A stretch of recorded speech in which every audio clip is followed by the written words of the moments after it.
Hey guys, I'm intensely depressed because I just found out that my MP3 player is no longer working. It's permanently dead.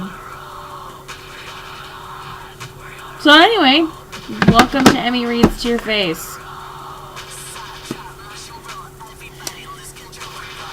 So for those of you who don't know, I'm on chapter 3 of Blood and Chocolate. This is my favorite book, but you don't have to like it, whatever.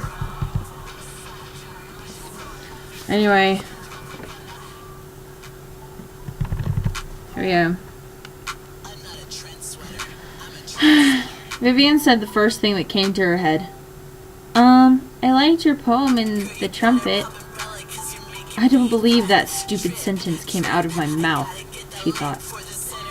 Hey, thanks, Aiden said. He looked still puzzled.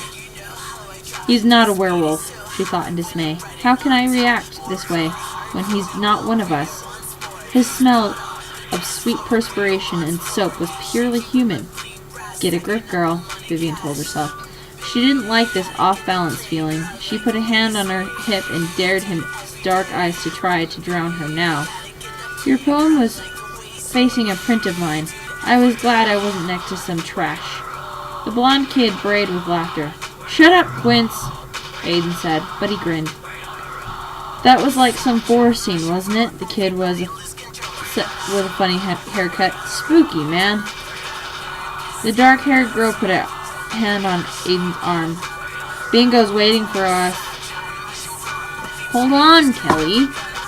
Aiden gently disengaged his arm, and the girl frowned sulkily. Cool picture, he said to Vivian. It's like you read my mind. That's what I thought about your poem, Vivian answered. Her response to him was disturbing, but she wanted to explore it. She took his hand and turned it up, and ran her nails down the length of his fingers. He didn't resist. What are you going to tell, my fortune? Aiden asked. Yes, she answered, and slid her felt pen from her purse. Then, while he watched memorize, she wrote her phone number on his palm. On a whim, she outlined a 5-pointed star. What's that? You Jewish or something? Nah, that's a pentagram. So she's a witch, Kelly snapped. No, my dear, she thought. You don't watch enough late-night movies. The person who uses a pentagram in his palm becomes a werewolf's victim. Are you a witch? Aiden asked, his eyes twinkling. Her voice was husky. Why don't you find out? She folded her hands around the sign that made him hers. Inside her heart was tumbling crazily in response to her charade. But she refused to lose her nerve, and as she walked away, she heard Kelly raise her voice, but she didn't bother listening. Was that his girlfriend, then? He could do better. Much better. All afternoon, her thoughts returned to him like a song that she couldn't get out of her head. After a while, it became annoying. What am I, a pervert? She asked herself. He was human, for moon's sakes. Half a person. It's only a game, she told herself, to see if I can snare him. But she wanted to know what was in a human head to make him write that poem. And he wanted to know why he'd stolen her breath from her lips. As she reached home, the front door opened. Gabriel, the inspiration for her mother's latest fight, was leaving. He filled the doorframe, blocking her way. His t-shirt clung to his wide chest. Hi, Viv, he said, looking good. His voice rumbling like lazy thunder.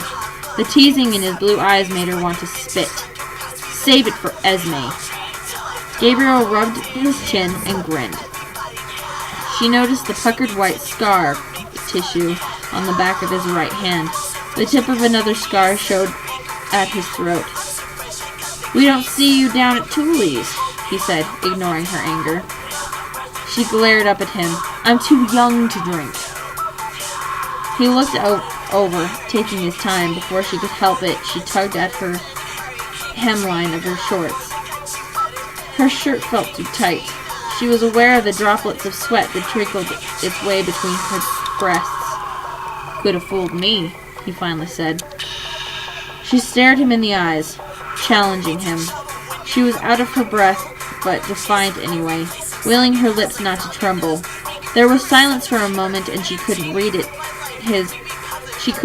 his strong, chiseled face. He reached for her. She jerked back, and then he laughed like a giant and moved aside. She slid past him into the house, angry that she'd flinched, but showing him that she dared go by. She closed the door on his arrogant face. "Mom!" she yelled shrilly. Esme poked her head out from the dining room. "How long's he been here?" Vivian demanded. "Only a few minutes," Esme answered. She looked smug. "He dropped by to invite me for a late-night drink." "Damn it, Mom, he's 24. "So? You're almost 40. "Well, rub it in." But nothing was wiping the smile off Esme's face. "Don't you think it's a little bit disgusting?" Esme flung her hands into the air. "Well, for goodness sake, I'm not serious about him." "Oh, great. Now he's your new boy toy." Esme smirked. "Some boy." She danced up the stairs, her rear end wagging like a tail.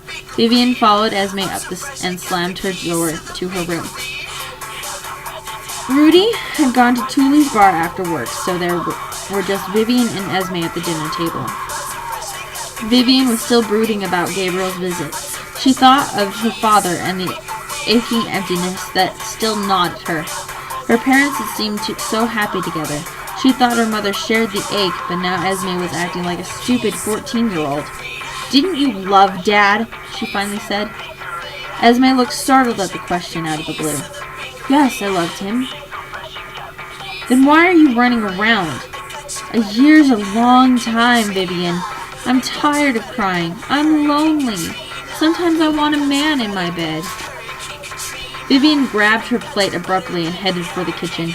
Couldn't her mother talk to her as if she was a daughter? She scraped her leftovers into the trash and with the squeal of a knife against porcelain. "Watch those dishes!" her mother yelled. That's more like it, Vivian thought.